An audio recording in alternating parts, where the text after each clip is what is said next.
Jai Hind Defense aspirants, welcome back to my channel SSP Success. For any query regarding SSP and AFSP, please join our Telegram channel SSP Success, whose link is given in the description box. And for more updates regarding SSP and AFSP, do subscribe our YouTube channel SSP Success.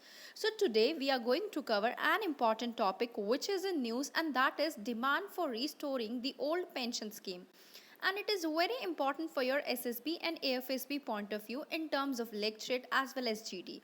Now let's get started with our topic.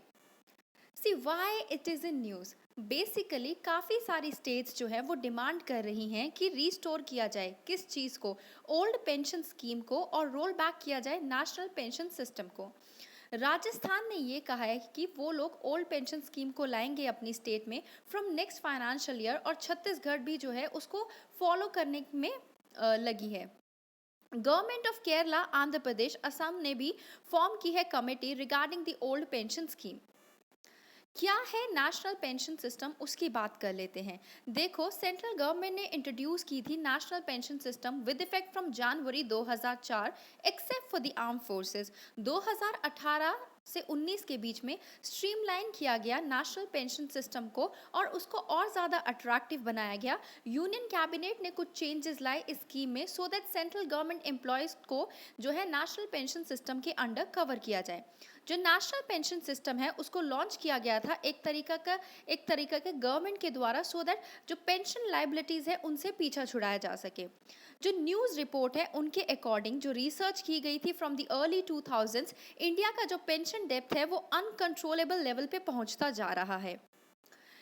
जो NPS है उसके introduction के बाद central civil pension rules 1972 को amend किया जाएगा और national जो पेंशन सिस्टम है वो सब्सक्राइबर्स लाइक गवर्नमेंट एम्प्लॉयज़ जो है उनको अलाउ की जाएगी और वो डिसाइड कर पाएंगे वेदर उनको जो है इसको इन्वेस्ट करना है अपनी मनी को bye contributing regularly in the pension account through out their career.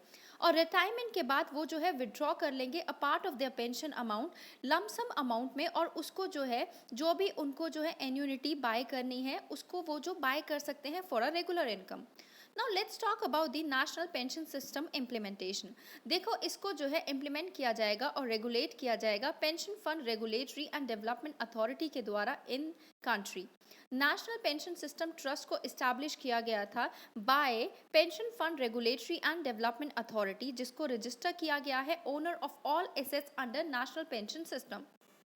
Features की बात करें तो सारे सिटीजन मॉडल जो है एनपीएस के उनको अलाउ किया जाएगा like all citizens of India को इंक्लूडिंग एनआरआईज जिनकी एज है 18 to 70 ईयर्स सो दैट वो नेशनल पेंशन सिस्टम को ज्वाइन कर सके. जो पार्टिसिपेटरी स्कीम है यहाँ पे एम्प्लॉयज़ जो है वो कंट्रीब्यूट कर सकते हैं पेंशन में कॉर्पस फ्रॉम देयर सैलरीज, जिसमें जो है उनकी कंट्रीब्यूशन मैचअप की जाएगी from the government. In funds को जो है इन्वेस्ट किया जा सकता है in the year mark investment scheme through pension fund managers. 2019 में फाइनेंस मिनिस्ट्री ने कहा था कि सेंट्रल गवर्नमेंट्स के पास ऑप्शन है of selecting their pension funds and investment pattern.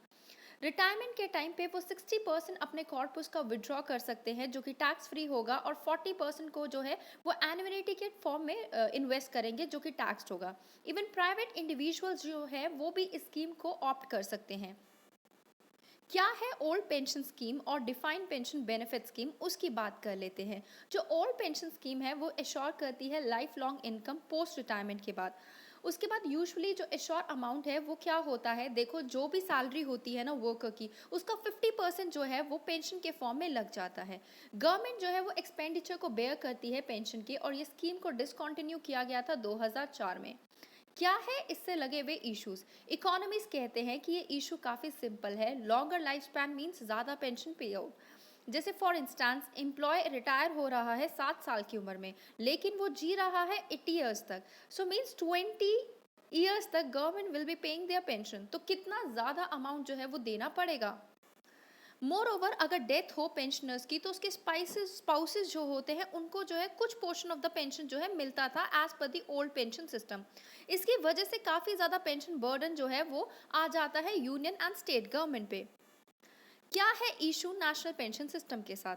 अगर हम ओल्ड स्कीम की बात करें, एम्प्लॉयज़ को जो है पेंशन मिलती थी under a pre determined formula जिसमें हाफ जो है पेंशन हो जाती थी हाफ मतलब उनको पैसे मिलते थे लास्ट ड्रॉन सैलरी के। उनको बेनिफिट मिलता था डेरेंस अलाउंस का ट्वाइस अ ईयर। जो ये पे आउट था दैट इज फिक्स्ड और कोई भी डिडक्शन नहीं होता था उनकी सैलरी से। और जो ओल्ड पेंशन सिस्टम है उसमें एक प्रोविजन भी है जनरल प्रोविडेंट फंड का। बट जो एनपीएस है वो उसमें एम्प्लॉयज़ को 10% ऑफ द बेसिक पे को जो है डिपॉजिट करना पड़ता है अलॉन्ग विद द डेरेंस अलाउंस। कोई भी जीपीएफ के एडवांटेजेस नहीं है और अमाउंट जो है पेंशन की फिक्स नहीं है। मेजर इशू ये है इस स्कीम के साथ कि मार्केट लिंक्ड और रिटर्न बेस्ड है और इसमें सिंपल टर्म्स में पे आउट की अनसर्टेनिटी है। So guys, that was all. I hope you liked the video. If you like it, do like it, share it and subscribe our YouTube channel SSP Success. Thank you guys. Bye bye. Take care.